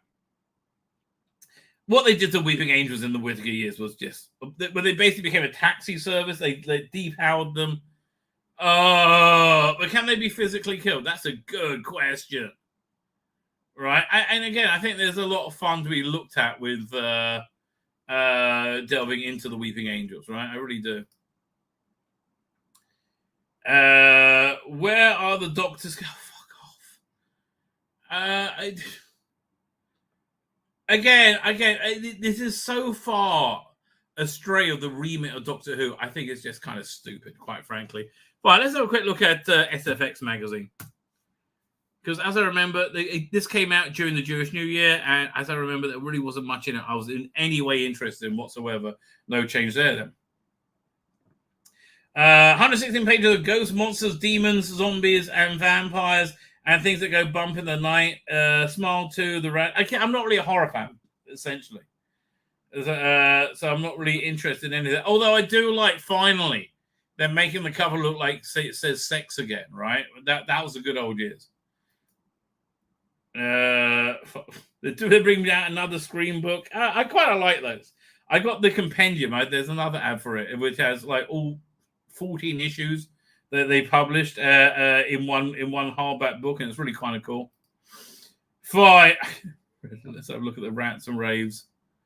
I do like comparing, Darren Scott as the pudgy loser to the hip young Darren Scott, right? As a Hollywood Horror Night, that's at Universal Studios, I believe. Well, of course, they're good. Sounds like the brilliant White sat on the shelf for years. Is anyone's guess? Did it sat on the shelves? I don't know. My favorite houses were the originals that were. There was a whole series of films waiting to happen. Rant. Could time slow down a bit so I can catch up on the genre films? No, they don't bother. They're all shit. Support film magazines. You'll miss them when they're gone. Oh, so they're on the way out. They're losing subscribers. Yeah, look, you're fighting against the internet, mate, and this is just such sanitized shit, right? That I'm just not. All you get is sanitized shit. Right, so I'm not really that interested. For the benefit of anyone who's unaware, Jonathan Miller's fantastic 1966 version of Alice in Wonderland is now on iPlayer. Really? Wow. Okay, that I got to check out. Trip down the rabbit hole, strongly recommended. Yes, that was fantastic. Wow, I've really got to check that out. Penguin's new weird fiction range is intriguing. There are some well-known names for the first 5 titles. William Hodson's the only one I recognize. But I've never heard of Gertrude Burroughs Bennett, 1948 novel, claimed. Right, me either. Liking the sound of the violinist, Hugo Max's silent cinema tour. Okay, maybe. Not really that good. Seasons of Power of the Rings have been amazing. Fuck off. It's taken a shit on all canon. It's been shit TV. I can't even watch it. It's garbage. And you are full of shit, Jonathan Coates. You are absolutely full of shit. And you are being paid somehow by Amazon to say that, right? I can't believe it. Particularly enjoyed Rory Kinnear as Tom Bombadil. Yeah, that accent. The revamped titles look great too. Everybody who loves Tolkien hates this shit. So, Jonathan Coates, you are a schmuck, right? That's the only answer I can get. Looking forward to season 3 of From. Didn't see season 1 or 2. Is it worth spending £40 on Coolgoo's forthcoming reissue of the Batmobile? No. With fiery rockets and pop-up... I had that one. Chain Slasher Bait. I did have the fiery rockets. Just have a classic recreation packaging. Sorely tempted. Not my bag, man. Currently reading Ian Fleming, The Complete Man by Nicholas Shakespeare. Fascinating looking at the man behind Bond, but so exhausted. Yeah, I'm not really into exhausted. Enjoyed the 12 Maidens on Radio 4, a Serial from 1971 that mix Rich Brewer science and black magic and Martin Jarvis. Well, that's an interesting mixture right there. Peacock's Teacup is not my traditional Halloween scary treat. Again, Tara Bennett, woke as fuck, lives in LA. Great performances, smart and loaded with surprises you won't see coming. Yeah, everything comes out of mouth. I just like, whatever, don't really care. Excited for more unconventional animation that's full with flow. If you're lamenting the original stories and execution on the big screen, turn your heads towards that animation. Towards animation. Is this a Tomb Raider franchise that Phoebe Waller-Bridge is supposed to be working on? I don't know. DreamWorks brings CGI full circle. Wild Robot. It looks kind of naff. I don't know. Like I don't really have any trust in it. Cinemas from October 18th. Okay, whatever. Let's have a look what we got here. Alison Brie is Evil Lynn in, and Cameron Mendes is Tila in the live-action Master Universe movie. What's that? It's going to be on Amazon, I believe, isn't it? Jack Black and Paul Rudd are in the frame for the reimagining of 1997 Anaconda. Don't care. Wes Ball to direct a big screen version of Cyberpunk video game Ruiner. Never played it.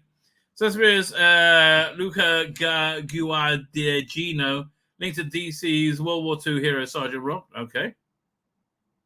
So Ian McKellen wanted for Gandalf in Andy Serkis's Lord of the Rings: The Hunt for Gollum. It might be good, but probably not. Vin Diesel reuniting with writer-director David Towie on a new Riddick movie. Rebecca Ferguson, who I like a lot, and Andrew Garfield starring the adaptation Enid Blyton's The Magic Faraway Tree. Well, that's interesting. Sega video game Eternal Champions heading towards the bigs. Don't care. Neil Blomkamp's Alpha to star Aaron Paul as a death row inmate turned into Apex Predator. Again, man, Neil Blomkamp had one good movie in him, and then that's vanished, right? Wall Creek's, which was District 9, Wall Creek's Greg McLean to write and direct biblical era horror, The First Exorcist will shoot next year. Yeah. Nothing of that interests me whatsoever. I saw the first episode of Robot Wars, of Terminator. Also, now, and is this? So this is the comic. This is not the Netflix show. Look, Terminator franchise is basically done, right? Desert Storm, Star Wars Lost War comes to the comics. The Battle of Jakku, don't care. Like modern era, don't care. Raise Lost Ark. Laura Croft is a globetrotting anime star in a new Netflix series, Tomb Raider: Legend of Laura Croft. So this is not the one with Phoebe Waller-Bridge, I take it. But yeah, 10th of October, not really interested. Look, here's the thing. Laura Croft was a video game character who was super hot with massive tits. Okay? And now it's like this. So, yeah, no. Laura Croft has to be deeply spankable, right? She is not. What else we got here? James Spader voicing Ultron in Marvel's Vision series. Oh, God. Because Todd Stadwick on board. Wait. Isn't that being written by, what's his name? Terry Matalas? If so, that's worth a look. Terry Matalas did Picard Season 3. Brilliant. Bridgerton and Catherine Chandler, don't care. The minute you say Bridgerton, I go, leave me alone. Joining One Piece. Okay. Star Wars: The Acolyte cancelled after one season. But why? It was so stunning and brave. Everybody loved it. Nicholas Denton's the lead. Anne Rice is the Talam Masker. Okay. Pacific Rim prequel series in development. Bad idea. And Pacific Rim, I love that movie so much, right? Everything else has been cack, sadly. Terminator was lucky they got 2 movies out of it. Pacific Rim got 1. South London superhero saga Supercell renewed for a 2nd season. Alfred Molina, Alfie Woodard, Gina Davis, and Bill Pullman joining the supernatural mystery that borrows from the Duffer Brothers. They're the people who did Stranger Things, aren't they? Stephanie Meyer's Twilight adjacent midnight run to get animated version. Dark Matter renewed for a 2nd season on Apple TV. Really? I didn't bother watching it because it didn't look that good to me. DC's Creature Commander 2 premieres on 5th of December. I'm up for watching that. I like anything James Gunn has done. Right? Brad Kane, new showrunner on Friday the 13th prequel Crystal Lake. Dead Boy Detective dead at Netflix, along with Neil Gaiman's career. Does that mean his final Marvel Man thing won't be released? I don't know. Stuff you can get. How much is this chainsaw? I think this is sort of the box set of the Texas Chainsaw Massacre. That's quite cool. And Doctor Who basically is shit. Very sadly, Doctor Who shit. Look, Doctor Who meets Charles Darwin, that shit. And then Frida Kahlo and the Skull. Oh, God, go away. Oh, the women and the stunning and brave and stunning. Georgia Tennant, fuck me. What an idiot woman she is. Georgia Tennant is, it's as if during the suffragette movement, right? The men who didn't want there to be for women to have the vote, looked in the future and saw Georgia Tennant go, fuck me, they're going to destroy our world. Again, this is the face of the people who hate Donald Trump, right? Who hate and who will not be able to cope with the idea that we had world peace and the best economy of our lives. And the people they do back, Keir Starmer, little cunt fascists, isn't he? Yes. And are these people ever going to admit they're wrong, these smug cunts? No, they're not. Oh, God, he's got David Tennant wrapped around her finger, although David Tennant lets himself be wrapped around the finger. What's this? Stalk This Way. Genre Altern, Alice Lowe talks about her new timey-wimey rom-com. Time Stalker. In theaters, no. In cinemas, don't really care. Who is that? That looks vaguely familiar. Okay, don't know. Did it say who the cast is? Yeah, don't care. Not a Transformers fan. I got to check with Autumn Mirabilis because he loves Transformers. If he liked this, I don't know how well this went down. I think was it good? I really don't know. No idea. James L. Jones, brown bread, mate. Brown's bread. Never Tear Us Apart. Spoiler alert. Blood is thicker than water in Terrifier 3. Okay, if that's your sort of thing, doesn't do anything for me whatsoever. Still doesn't do anything for me. Through the Looking Glass, from showrunners John Griffiths and Jeff Pinkner explains why they break the rules of their own show in season 3. Well, I haven't seen season 1 or 2. They probably break their own rules because they're not talented enough to keep them. Why don't you stay for a bite? A vampire comes to home as director Eurus Lynn welcomes SFX to his new documentary, The Radleys. Okay. I still can't tell if this is British or American, right? Because it's got what's Damian Lewis and Helly McDonald. It could go either way. It could still be American or English. When is it? Is it on Sky Cinema and now from October 18th? Okay. Again, Hellboy, man, those first two Hellboy movies by Guillermo del Toro are fantastic. Everything after that, skippable. The main event, The Dark is Rising and Sane was like, go away.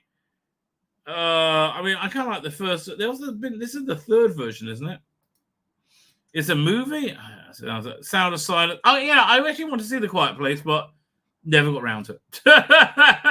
Now, this is the first thing I'm interested in. Being Human Evolution. I love this show, and it did have a great evolution, right? How they totally changed casts 3 times, right? This was the cast in the pilot, right? And it basically playing the same people. Was the cast? I mean, you had what's his name? What is his name? Russell Tovey, right? In both versions. And I thought she was great. Don't see her so much anymore. What is her name? I can't remember. But that was the first 2 seasons, and then it like developed. They did like a full new cast. That was like the 3rd season, I think. Right, and then you ended up with this completely different cast by the last season, and I think all of them were pretty darn good, right? I really do think they're all good. Read more about Being Human next issue of SFX. I will. I like again. There's Toby Whithouse created it. God, I wish he did Doctor Who. Oh, new animated Gremlins on HBO Max. Okay, the Monsters. Oh, I love them. I always think it's hilarious that that Grandpa and not Marilyn. What's her name again? Not Elvira, but they were the same age, right? I always thought it was hilarious at the same age. Fred Gwynn. He wrote books. He was an artist. He did all these. He had an absolutely incredible life of like just doing all these incredible things. Remembered for Herman Monster, and yeah, with good reason. 1.5 seasons, I think. That was 2 seasons. It went on for, and I think that was it. Weird thing about The Simpsons, right? I'm going to tell you this weird thing. There's a prayer in Judaism called Hallel, right? When you say it's a Thanksgiving thing, it goes on for like 5-10 minutes, right? And there's different tunes to it, and different tunes to the bit to it. So there's bit of incidental music in the monsters when, like, you know, Mr. Snedley's walking up the path to the monsters to con them out or something, right? And the incidental music is dun dun dun dun dun dun dun dun dun dun dun dun. So that's the tune, this ancient tune from this prayer called called Hallel. So obviously the guy writing the incidental music was Jewish, because he just ripped that off wholesale. And the tune for Scarborough Fair was also from another the song that is in the prayer service to bring in the Sabbath, called Kabbalat Sabbath, is a tune from Scarborough Fair. But I do love the monsters. That's not a bad feature. Boiling Point. What's this? Teacup showrunner Ian McCullough introduces his novel.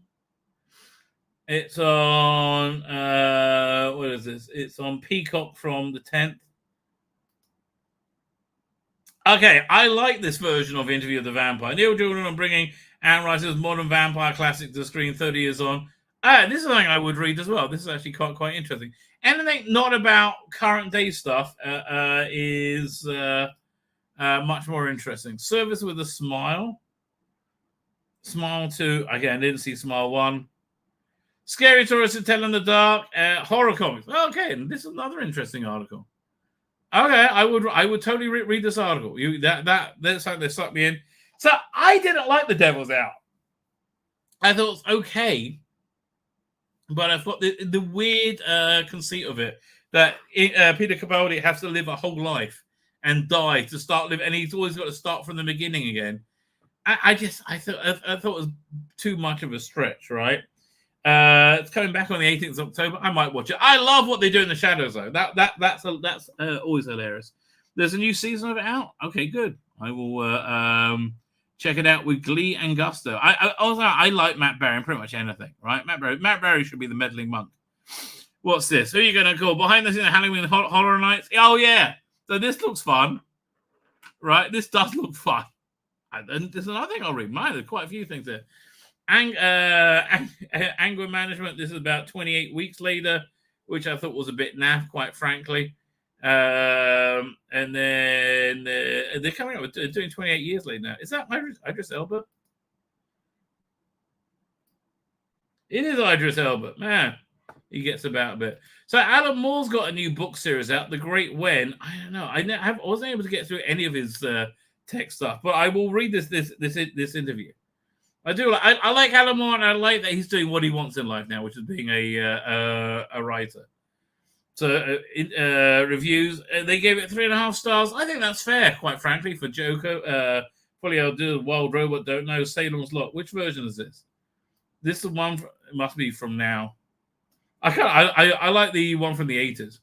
Time Stalker again, not really interested. Transformers 1, not interested. Beetlejuice. I think 2.5 stars.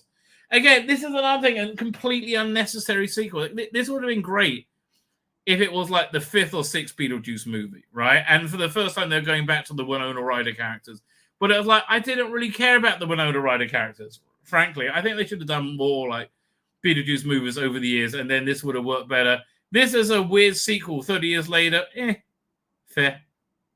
The Crow gets 3.5 stars. I heard that was awful. Right? I heard that was like beyond awful.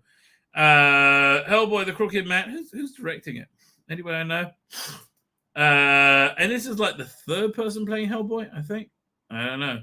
My Old Ass. Well, I'll tell you, it's a story off my own heart. Also, Aubrey Plaza. Blimey, she gets about. Okay, more Aubrey Plaza. Never Let It Go. What's this? Post-apocalyptic thing with black people. Yep. Halle Berry, Percy Drags for Anthony B. Popkin. Okay. I'm just like, people say, oh, no, you just hate seeing black people on screen. No, I hate seeing tokenism. And most times you see black people on screen, especially an entirely black cast, it's all tokenism. So I'm just like, not up for it. Oh, God, it got 4.5 stars, really? Sauron rings around the elves. Season first line spoken by Sauron. Always after a defeat is Gandalf quote from Lord of the Rings. Twilight of the Gods. What is this? Something on Netflix? By Zack Snyder. I don't know. Maybe I should check it out. Although, God, I don't know. Zack Snyder's stuff, I like it a lot, but the last few things he's done have been awful.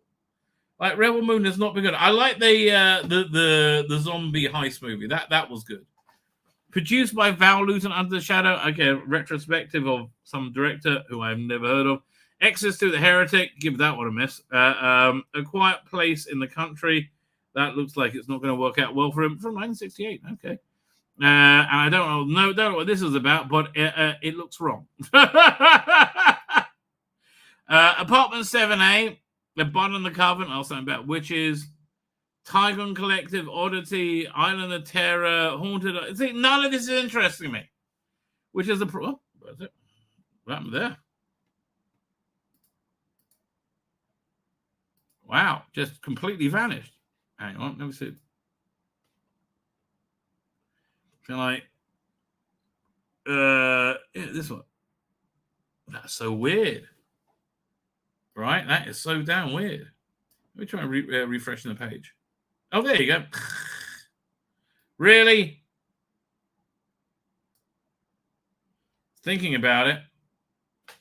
I mean, honestly, I'm not that enamored with this issue. I can totally, if I have to give up at this point, I have to give up. Man, let me try and relaunch it. Yeah. Really? Oh, this is just annoying, isn't it?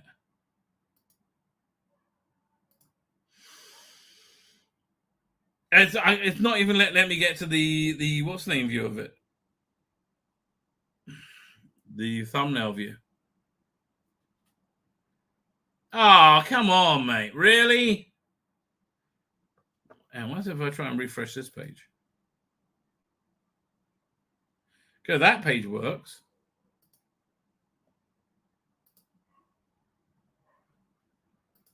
Nah, it looks like it's gone.